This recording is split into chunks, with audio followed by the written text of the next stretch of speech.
নমস্কার বন্ধুরা, সবাই কেমন আছো? আশা করি সবাই ভালো আছো, সুস্থ আছো। তো রত্নাস বিডি ফুড কুকিং চ্যানেলের পক্ষ থেকে সবাইকে তোমাদের আন্তরিক শুভেচ্ছা ও স্বাগত।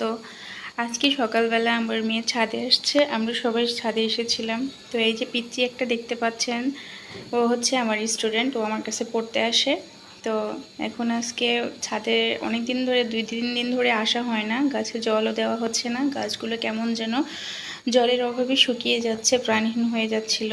তো আমার মেয়ে বলতেছে, মা আজকে আমিই গাছে জল দেব, তুমি যেমন করে দাও আমি ঠিক তেমন করে গাছে জল দেব। আমি বলছি আচ্ছা ঠিক আছে দাও। তো দেখলাম আসলেই আমি যেভাবে যেভাবে গাছে জল দিই, গাছের পাতা ভিজিয়ে দিই, গাছের গোড়ায় সুন্দর করে জল দিই, ও ঠিক সেম একইভাবে গাছের গোড়ায় জল দিচ্ছিল।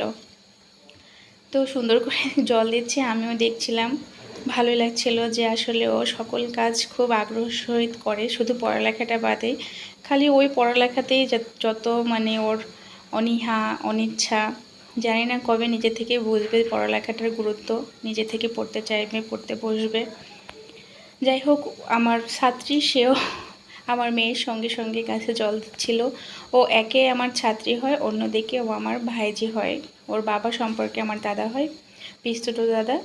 তো সেক্ষেত্রেও আমার ভাইজি হয়। যাই হোক, ও আমার মেয়ে দেখা দেখি সুন্দর করে গাছে জল দিচ্ছে। বন্ধুরা, যারা তোমরা আমার নতুন ভিডিও দেখছো তারা অবশ্যই আমার চ্যানেলটি সাবস্ক্রাইব করে আমার পাশে থাকবে, সাথে থাকবে এবং আমাকে একটু সাপোর্ট করবে। আর যারা অলরেডি আমার চ্যানেলটি সাবস্ক্রাইব করেইছো তাদের তো আন্তরিক শুভেচ্ছা, ভালোবাসা অসংখ্য অসংখ্য অসংখ্য। যাই হোক, আমার ভিডিওগুলো শেয়ার করে অন্যদের মাঝে পৌঁছে দেবে, যাতে অন্যরা আমার ভিডিওগুলো দেখতে পারে। তো বন্ধুরা দেখো, এখানে কিন্তু অনেক ধরনের গাছপালাই আছে, ফুল গাছ তো আছেই, তাছাড়া মরিচ গাছ।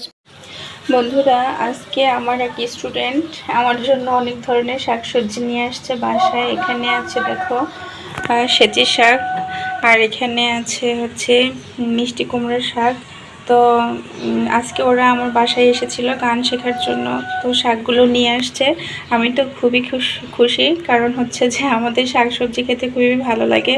আর তাও বিশেষ করে ওদের বাড়ির নিজেদের শাকসবজি, ডাঁটা নিয়ে এসেছে, ডাঁটা, তারপরে আরও অনেক কিছু টুকিটাকি নিয়ে আসছে।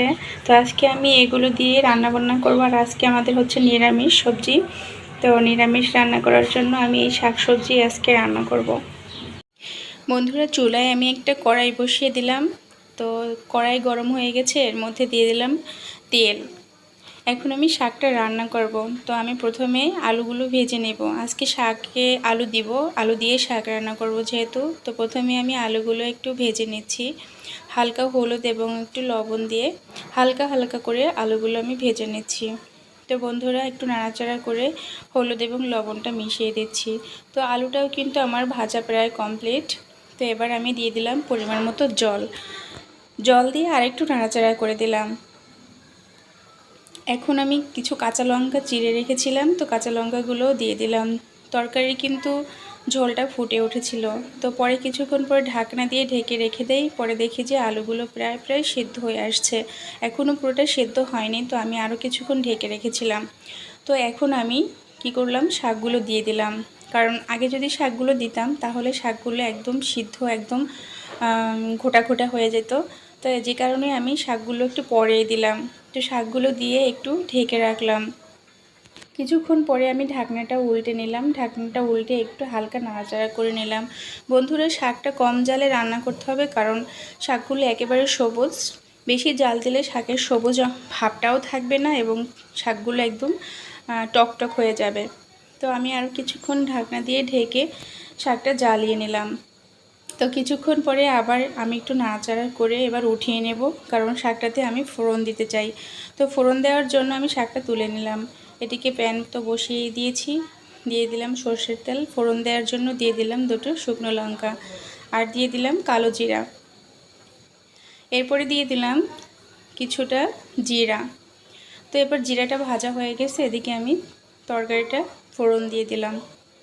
তো আজকে আমি সবজিতে কোনো ধরনের মশলা বেশি ইউজ করব না, শুধুমাত্র একটু কর্নফ্লাওয়ার জলের সাথে গুলিয়ে নিয়েছি, শুধু এই কর্নফ্লাওয়ারটা এই শাকের মধ্যে দিয়ে দিলাম।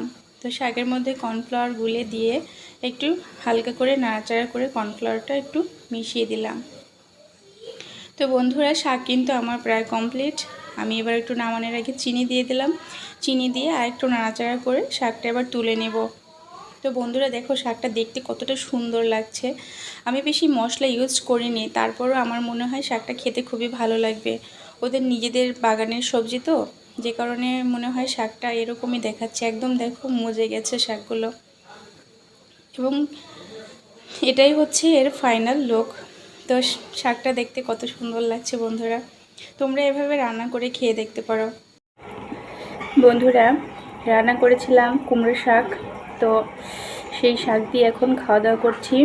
তো কুমড়ো শাক একটু হালকা আলু দিয়ে রান্না করেছি, কোনো মশলা কোনো কিছুই ছাড়া, মাছ মশলা কোনো কিছুই না, সিম্পল, একেবারেই সিম্পল রান্না। তো শাকটা আজকে এত দারুণ লাগছে খেতে যে বুঝাতে পারছি না, কারণ শাকটা খুবই টাটকা এবং মানে সার নেই, এটা অর্গানিক সার। আমার স্টুডেন্ট বাসার থেকে নিয়ে আসছিল, ওরা নিজেরাই চাষ করেছে। তো শাকটা সেই সুন্দর ছিল খেতে।